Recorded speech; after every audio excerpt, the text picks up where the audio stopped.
Once again, everybody, welcome to my Talk the Pro series. I'm graciously joined by Hank Longo. Hank, welcome.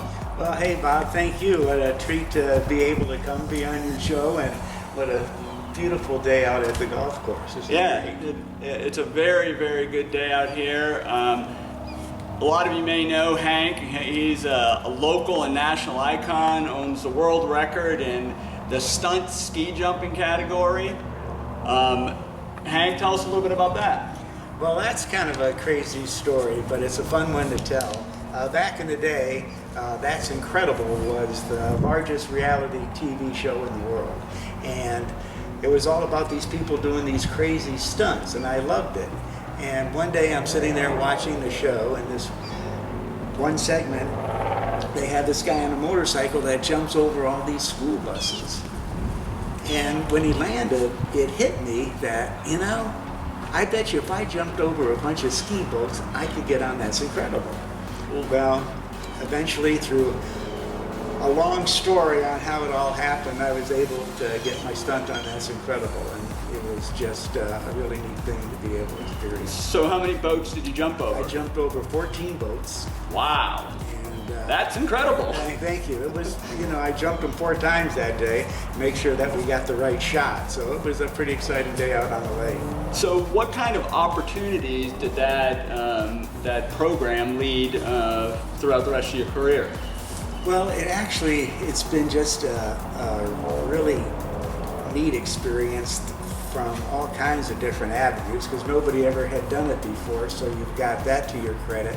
But I love education. My mom is a school teacher, and I've always enjoyed education. I started writing educational books for kids, and somehow it came to me that, you know, you need to teach kids how to make their dream come true, just like you made your dream come true. So I developed this educational program called SOAR Education, and I've taken that stunt to show the kids that, hey, if you believe in something, if you can visualize the dream, you can make it happen. And through that, I've come up with my SOAR mini book that teaches the 16 lessons. This particular book I got into into Auburndale High School for free for all the students and teachers, and I do that by selling ads in the book. And then they teach this program a couple times during the week, each lesson, over their TV network in the school. So I've got it into Winter Haven High, I do it at Hope State College. I've got a school that I'm going to be doing it for in the Wisconsin Dells at the beginning of the school year next year. So that stunt has really kind of helped make a dream come true of mine with education for kids. And hopefully it shows them the way that they can make their dream a reality. So is the SOAR program available to other school districts, other schools? Sure, it's available to anybody. So how would they get that? How would they get in touch with you? Just how would they? Me on my website, hanklongo.com. Cool. And make it real easy, and try to teach as many kids as I can. That's fantastic. It kind of leads us, we're in a weird time right now with the COVID-19 situation going on. What's your take on that? What do you think, how do you think everybody's kind of react? Is it right on par? Is it overreact? It's kind of hard to tell. I think some of it's overboard. You know, that you can't go places and do things. I'm glad that people can still get out and golf. You're not near anybody. You're outside getting some exercise, and I know the golf courses have changed things so that you're not touching poles and having to dig out of the sand traps and stuff, and it made it so that you can come out here and golf. For me, it's given me time to hang out at my house, and I'm training a lot now, getting ready for another season. So it's just different though, because you really can't go anywhere, and I've got a lot of projects to do at my house, so that's keeping me awful busy. But it's a tough one. I think it's really changed our world for good. I mean, there was before the COVID, and then there's going to be after. Right. You know, I freak out when I do get to go out, like doing places I go at Publix and Home Depot and Lowe's, because you get stuff that he's prime, but you're wearing a mask and gloves, and you see other people in masks and gloves, and it's just as weird. It's just strange to think that this has happened to us.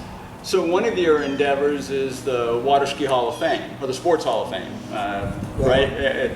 Yep, I'm involved with both the Polk County Sports Hall of Fame and Museum. I designed and built it for Polk County Tourism and Sports Marketing, and then I'm also involved with the Water Ski Hall of Fame and Museum.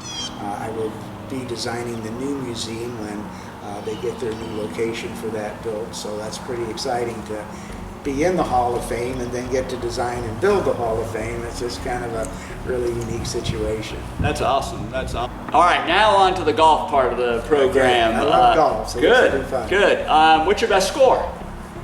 Wow, that's a good. I think my best score was probably the low 80s. Okay, well that's pretty good. The average score, by the way, is about 105. Yeah, so the average score now is like pretty high because I don't get to play a lot. You know, I have those games where you hit the great shots, but then you get the shot that, you know, does you in, and that's just, you have to do it all the time right. to get your rhythm going and your timing going, and unfortunately I don't get to do that. I putt really good though. Yeah, that's good. So that salvages me a lot of times. So what's your favorite sport? Well, my favorite sport is skiing. You know, I also snow skied when I lived up north. I was an instructor for 20-some years, part-time, raced in high school and college. So I love to snow ski. I love to water ski, but then I love to golf. Cool. I really do. If I quit skiing, I would spend probably most of my time playing golf. I like to play tennis. That's a good game, but I enjoy golf. Do you have a sports hero? Somebody you look up to?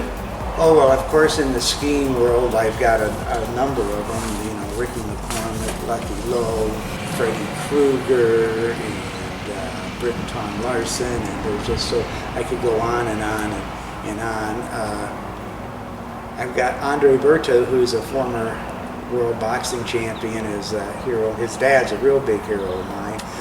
Giselle Burster, who just happened to pass away this last year, but he fought in the MMA before there was any weight classes, and you just went in there and fought, and pretty amazing. And he and I got to be best friends, and actually I trained with him for years as cross training for my skiing.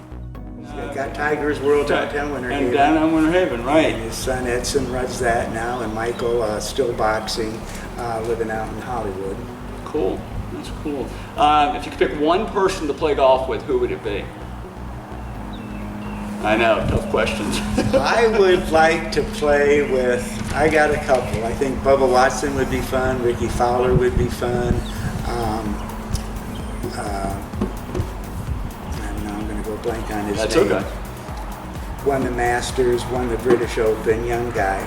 He won the Masters, and then he lost it the next year. Oh, Jordan Spieth. Jordan Spieth. Jordan Spieth. Yeah, Jordan Spieth. Yeah. He hit a couple of those shots that we've all hit in a golf. I think he endeared himself to the average Joe golfer when he did that. When he chunked the two shots, that was heartbreaking. You know, you've done a lot of these interviews. Who's been your favorite interview? Andre Berto's been one of my favorite all-time interview, Charles Barkley. Really? Yeah. That'd be a blast. Golfer too. Yeah, I have met Charles he's come for 13 years to the First Tee for their Barkley, Bean, Bryant and Friends golf tournament, and so I have I host the show for PGTV Sports Central, and we participate in that event. So I've gotten to interview Charles for 13 years now, and he's very good to me. He's a great guy. In fact, I say, Charles, this is the Charles Barkley that people really need to see. Him out with the kids and how he's having fun with the kids, how he teases everybody. Just an enjoyable person, a lot of fun. And he puts this on his calendar as one of the first things he does every year. And for him to come out on his dime and, you know, help raise money for the First Tee, it's amazing. So he's been a lot of fun to interview. Yeah, the First Tee is a great organization, and I know all the local golf courses support them with donations of clubs, and we do that a few times a year as well. Take a big trailer, load of clubs, and I know that tournament's very, very important to the First Tee. It is. It's a great organization. Who inspires you? God. Okay, that's a good answer. First of all, That's a good answer. I think being blessed with talents that I'm thankful for every day, I really don't try to take that for granted. I just get inspired by a lot of different athletes that don't give up, and you see the ones that have really had to struggle to get to where they are, and their perseverance and their will has kept them going, and then they accomplish these incredible successes, and those are the kind of people that inspire me, is the ones that tell you to believe in your dreams and don't give up, and just keep plugging through all the obstacles, and you're going to have them. There's no getting away from that. Well, Hank, that's a fantastic way to end this interview. I appreciate you very much taking the time out of your busy schedule to come joining us on this beautiful afternoon in Cypresswood. And Hank, how would all of our fine viewers contact you if they wanted to get to know Thank you? you, Bob. I think the easiest way is to go to my website, hanklongo.com. It's got my email, my phone number on there. You can also look me up on Facebook and find me, and love to hear from you. And thank you very much again. Thank you for inviting me on the show. I'm humbled and honored. Yes, sir. Thank you.